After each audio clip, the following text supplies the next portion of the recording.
Hello, and welcome back to The Sad Fan, where we talk about the good, the bad, and everything that made you sad. And if you turned in last week, you know that we were talking about some interesting things like OnlyFans. Well, not really, okay? And I need to just start a dialogue with Josh. And if you haven't noticed, Josh is in for Wes. Wes is in beautiful Mexico, where he ran another Ironman Triathlon and finished. He's alive, everyone. I know, right? Pretty crazy. But Josh, I have you noticed how fast the world moves today? Like how quickly we can move on? Because just last week, we were literally talking about Shannon Sharpe having sex on Instagram Live. Just boning on Instagram Live. And already the whole world has forgotten about it. And now we're like, that was definitely pass interference. The Chiefs get all the calls. And I just don't understand why we didn't make more of Shannon Sharpe literally having sex on Instagram Live. I don't understand. The game was on. Why do you think we have the game at all? This is the best way to distract anybody. Like, oh, these guys are crashing skulls. Look over here. Yeah, look over here. It really is that, I think, and it's funny that you said that because there is an episode of American Dad if you've tuned in the past. And welcome to season 3 as of last episode. Thank you to the 70 plus people that watched. I appreciate you, even if it was just for a minute until you saw this ugly mug. We appreciate you. Keep giving us those hits, and we're going to keep bringing you quality content. But there's an episode of American Dad, Josh, where, like, Steve is kind of like you. Steve is the son on American Dad. And it's, you know how you always make fun of us for being so invested in our sports? And you're like, oh, it doesn't even matter, because then you just go outside and you keep living life. like that. You hit us with that. And the son was like that in this episode. And what's funny is the football player's name is Johnny Concussion. That's the star football player. And he convinces Johnny Concussion to quit football because it's terrible for his health. And somehow all the city, like the whole city of fans, finds out it was him that convinced Johnny Concussion to stop playing football, and he's the star football player. So they all hate him, and he ships himself to a deserted island, and he gets a job, like making baskets out of leaves, like weaving baskets out of leaves. Mm-hmm. And he hates this job, and they go, what's that sound? And they go, it's the boulder roll. And Steve has to run out to the boulder roll, and for some reason, and it's a take on nationalism, in a sense, it's a take on, like, putting your heart or investing yourself in a sports team, but it's understanding that for those moments, you can forget the shitty job, or the shitty day, or the shitty week, and you can just invest all that energy, whether negative or positive, depending on whether you're a New York Jets fan or a Kansas City Chiefs fan, right? Yeah. And you can escape for just 3 hours, or a whole day if you're just a sports fan. And that is something I believe in. Leave me alone. No, yeah, and what I've also heard recently, somebody posited that, like, it's also perhaps for a lot of men the only time you're allowed to be emotional. And that's interesting. Not around my wife, man. Don't, like, I swear. I have one of those wives that will come in. I've been married now, going on 14 years this January, and together 15 years, and she knows who my favorite team is, and deliberately, just to piss me off to this day, if I yell at the TV, if I make any notice that I might be enjoying myself, she will walk in and root for the other team right to my face and be like, oh, who's playing? And then whoever they're playing against, she'll be like, go that team! And I'm like, get the hell out of my living room and leave me alone. That's great. Yeah, it's a great dynamic we have there. I love her, and then she hates on my things that I love. It's fantastic. But we gotta start in the usual place. Do you know who Sam Darnold is, Josh? No. Let me guess. He is a tight end for the Oilers. No. If you watch the Dan Le Batard show, Sam Darnold is a top 10 drafted quarterback. He was originally drafted by New York Jets. He's played for the Carolina Panthers. He played for the San Francisco 49ers. And now, for some reason, he is a starting quarterback of the Minnesota Vikings. And if you watch the Dan Le Batard show, he kind of looks like a Lego policeman. Like, a little bit. He looks like a Lego policeman. And when you see him, you'll know exactly what I'm talking about, Josh, as far as the Lego policeman thing is concerned. But out of nowhere, well, maybe not. I got a point here. out of nowhere, he's led the Vikings to a 3-0 start and beat what is an in vogue or a popular or a prom queen pick to go to at least the AFC Championship in the Houston Texans. And I know why. I think I know why. And I liken this receiver to Megatron last show. But what do you think about that? Somebody that can be completely thrown away, reinventing themselves with a new team. Do you think that that's still something that exists? Or do you think this is just a flash in the pan and we will see that this person is actually bad? I think that happens all the time, and that's part of why people like cool stories. The stories. I always make fun of you for I like the stories of sports. Like, the athletes have their own stories, and that's true, but it's just, come on. I mean, I got my own nerdy shit, too. But anyway, Josh is like, Rudy's not real. And you see it all the time. You see somebody who's maybe at the end of their career, they switch up, and then, okay, they were just, they're just making it. And they're average, their numbers are good, but they're not what they were, didn't, blah, blah, blah. Everyone loves a story like that where you do get to reinvent, and it actually works. I mean, it could be a lot of things. It could be management. It could be your team sucks. Your coach doesn't like you for something. You don't like a certain style, and you change styles. You get a new boss. I say the only bad job is one where you have a. Let me rephrase that. Your job is as good as your manager, and if you have a good manager, maybe that flips the whole script on your career. Yeah, I agree to that. In fact, it's funny that you said that, and we're going to get back to Sam Darnold and what I think it is that's unlocking all this potential that we knew was always there. But it's funny that you said that because Malik Willis, who I gave up on, I still don't think he's good now. He went from the Tennessee Titans to the Green Bay Packers, and he has literally played 2 great games in place of the injured Jordan Love, to the point where I'm sure the Packers are like, hey, Jordan, don't worry about it. You can come back when you're healthy. We're fine. Good. Just get healthy. You're disrespected. and we'll bring you back on. So a lot of the things that are going along with that are organizations matter, teams matter, coaches matter, environment matters. Like lots of people are saying things like that. For sure. At the end of the day, I don't think that he has the best arm. I think he's being placed in a lot of good situations by a good head coach.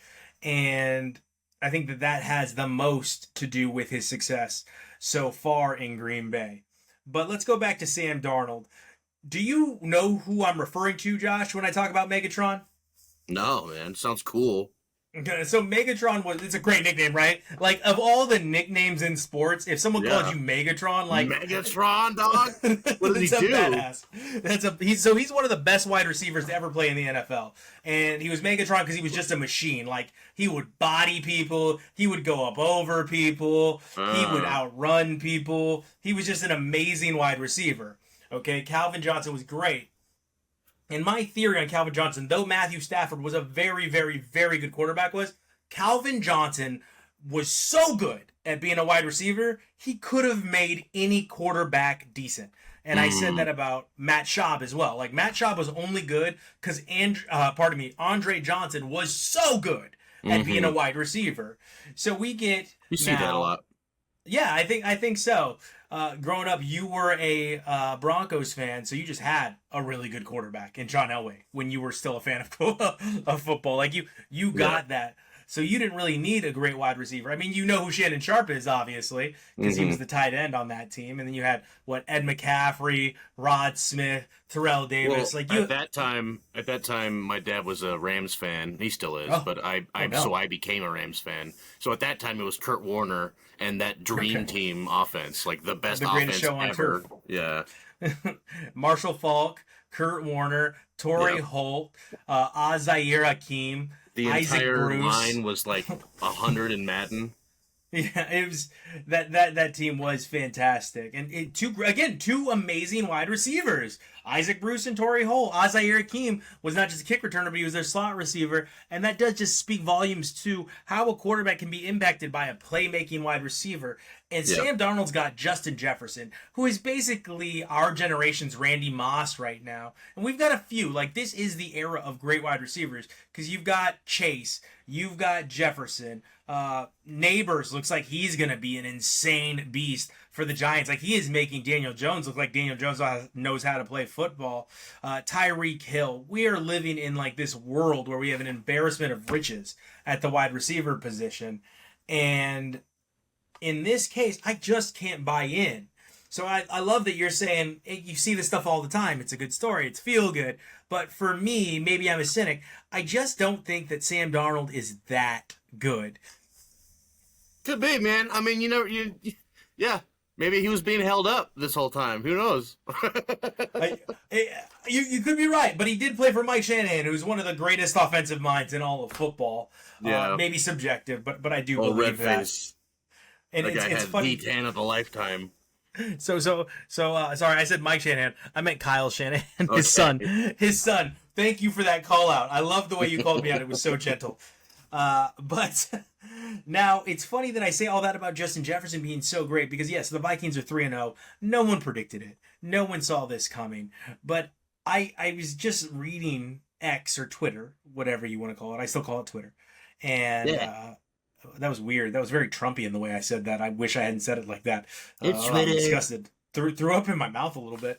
But so I was going through X and I just see like how many fans of the Raiders in particular are trying to make this loss that they just had about one player. And they shouldn't have lost to the Carolina Panthers with their backup quarterback, 78-year-old Andy Dalton, who looks like Rip Van Winkle in the Carolinas over there. Like, what are we doing? Anyway, I wasn't shocked. And I said to Wes, I'm not beaten down. I'm in a state with the Raiders and this team where I was like, I hands up. I don't know what the season's going to be. I have no idea. I don't know what this team's going to look like. I don't know how I feel about this amalgamation of players. Like, I don't know. I just don't know. So I'm going to watch it. When we win, I'm going to be happy. When we lose, I'm going to be indifferent. And what's funny is, well, if we had this player, if it had only been for this player, and I just don't know that it matters. And it's so funny that I say that off the back of the Justin Jefferson comment. But my whole thought on Justin Jefferson is he is so good he can make any quarterback look good, not carry an entire team. Right? And do you see that? Do you see that hyperbolic reaction to a lot of things? Yeah. I think wouldn't you say it's like pretty much only basketball is a possibility where one man can turn the whole team around? Yeah. And it's a 5-guy sport, right? 12 guys total. So yeah, absolutely. It's one man can make the most difference. But I still don't think one man can win a championship. Right. You know? So you need a cast of characters there. And in this Raiders conversation, I'm always saying, you guys forget one thing, and even the commentator, before the Raiders get blown out by Andy Dalton, and Chuba Hubbard, Chupacabra. They kept saying, since Antonio Pierce took over, the Raiders' defense is different. It's better. And I kept thinking to myself, no, it's not.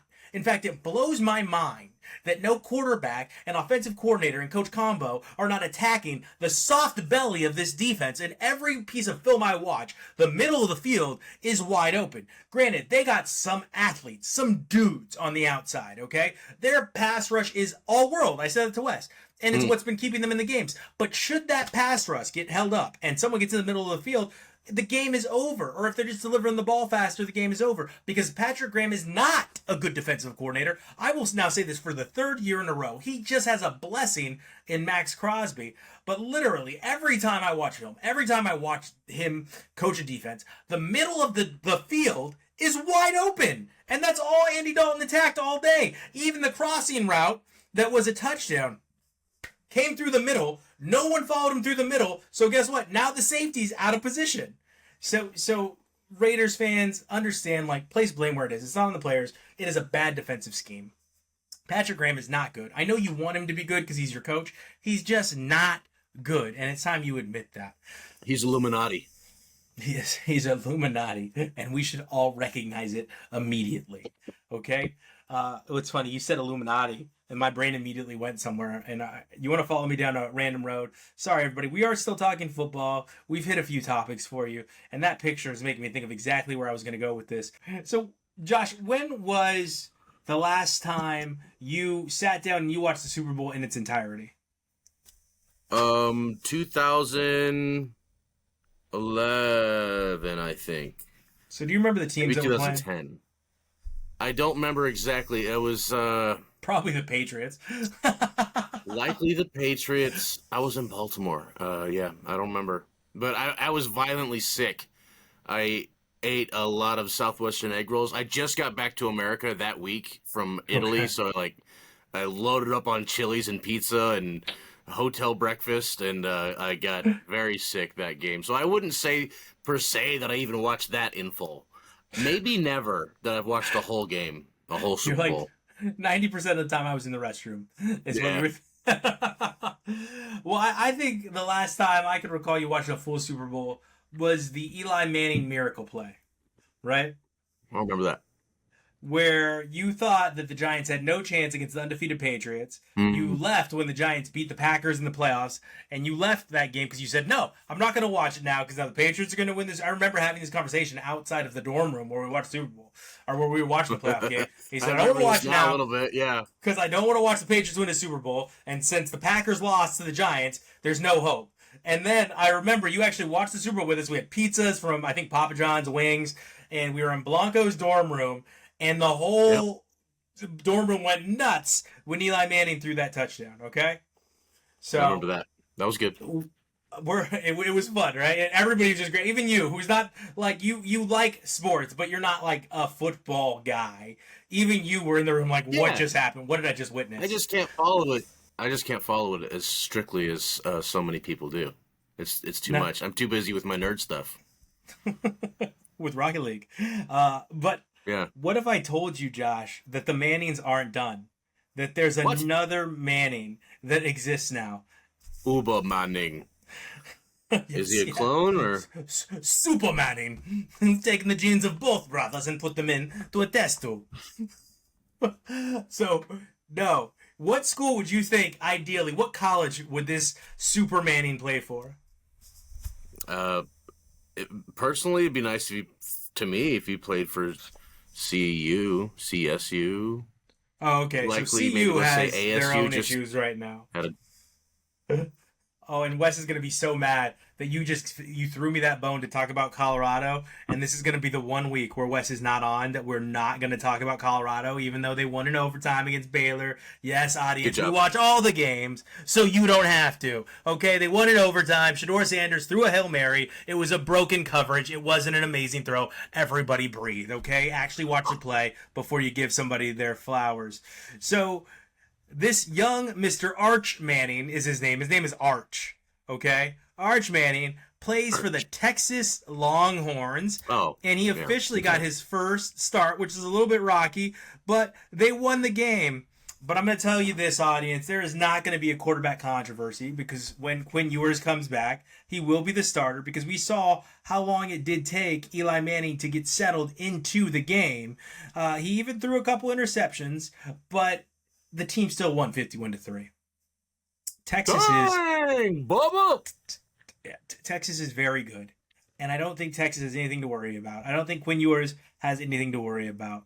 But I thought you might be excited to hear that there is, in fact, another Manning in the pipeline, and perhaps we can get you with that news, that information, to sit through another Super Bowl. I'll watch a Super Bowl, perhaps. I mean, yeah. If the occasion arises, I'll meet you guys at B-Dubs. B-Dubs, the Dubs.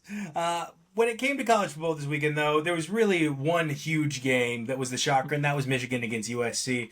And honestly, if I was USC, I would be super embarrassed, Josh, because they played the most high school football offense you'd ever seen. When I say they played the most high school football offense you'd ever seen, what do you think a majority of Michigan's game plan was?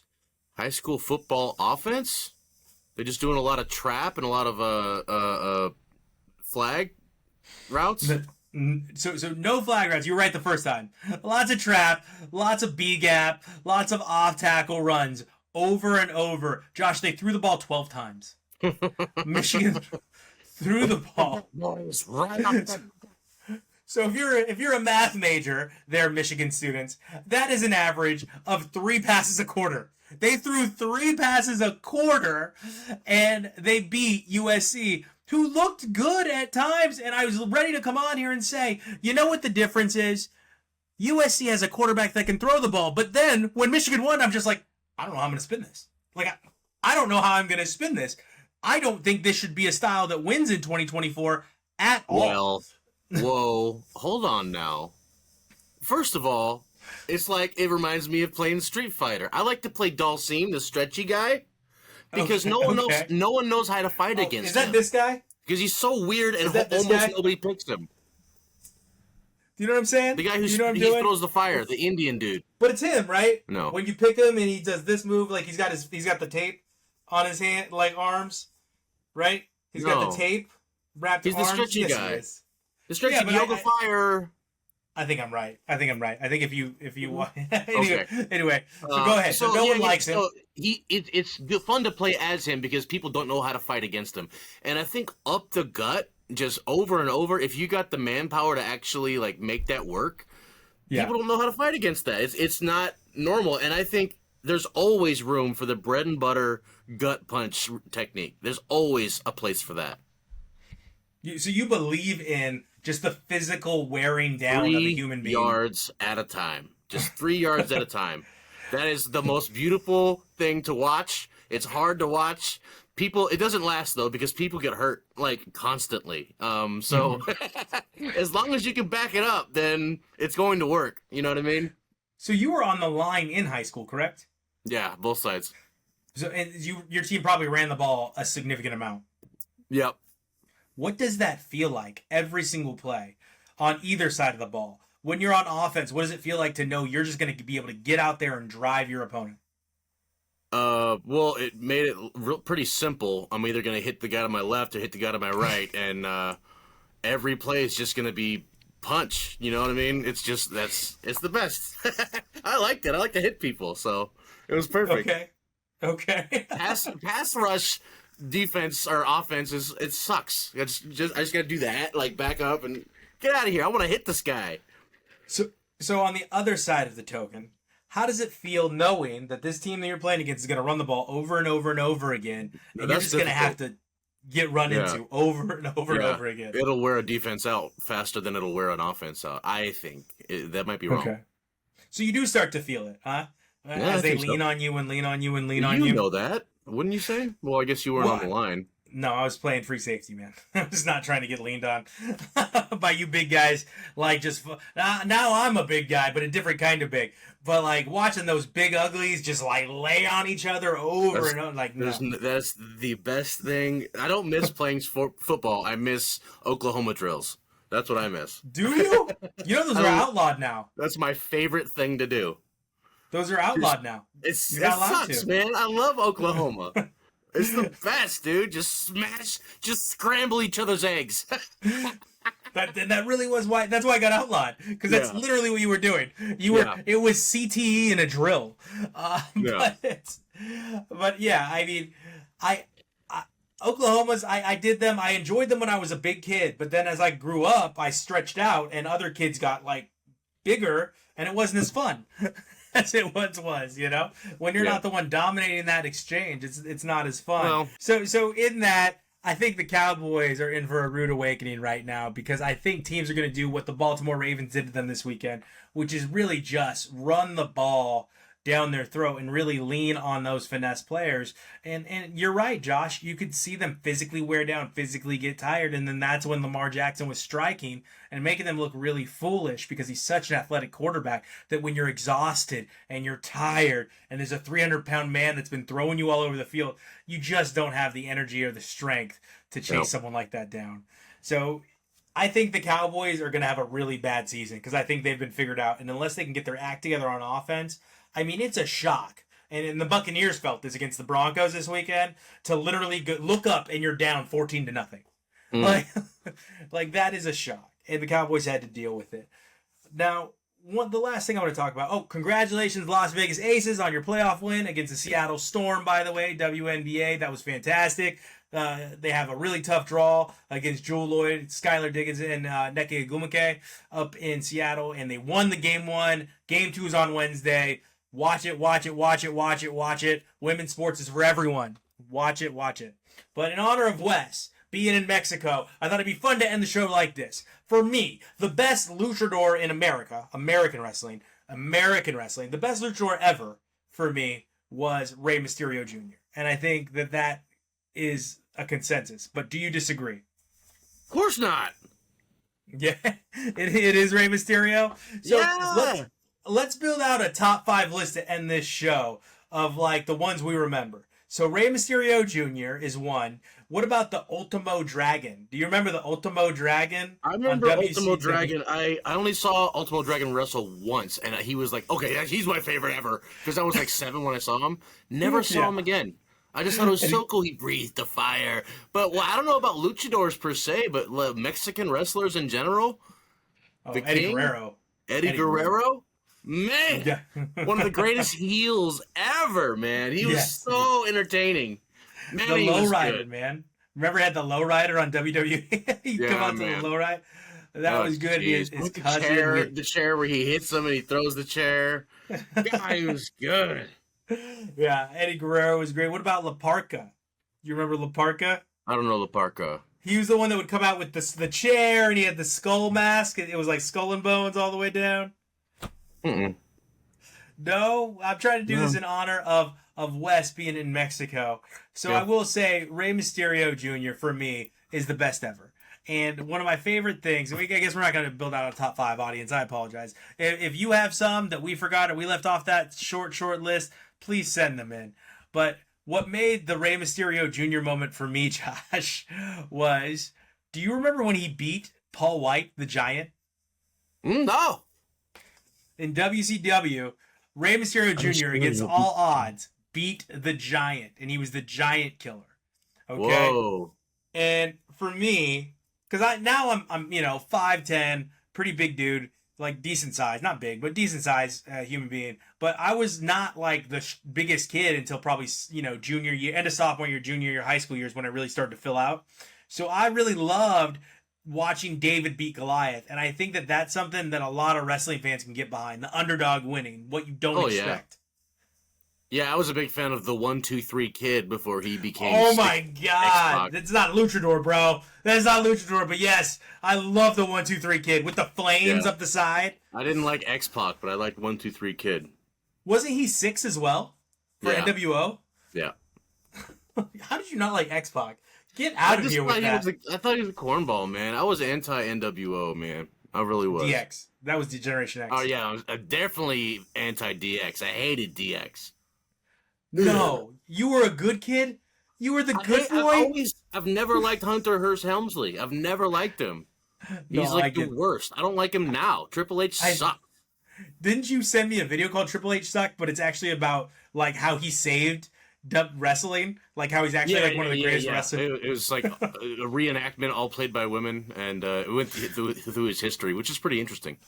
The character of Triple H, I don't like him. Yeah, that's fair. And he's also a great heel. When he became the Game, it's one of the best heels of all time. But that was for you, Wes. I know you're enjoying yourself in Mexico. We miss you, Josh. Thank you so much for joining us this week. It was a fun show. We've got so much more coming up. We'll get sportsy next week again, I promise. But you got a lot of information. I hope you appreciate it. As always, we will see you next week. Holler.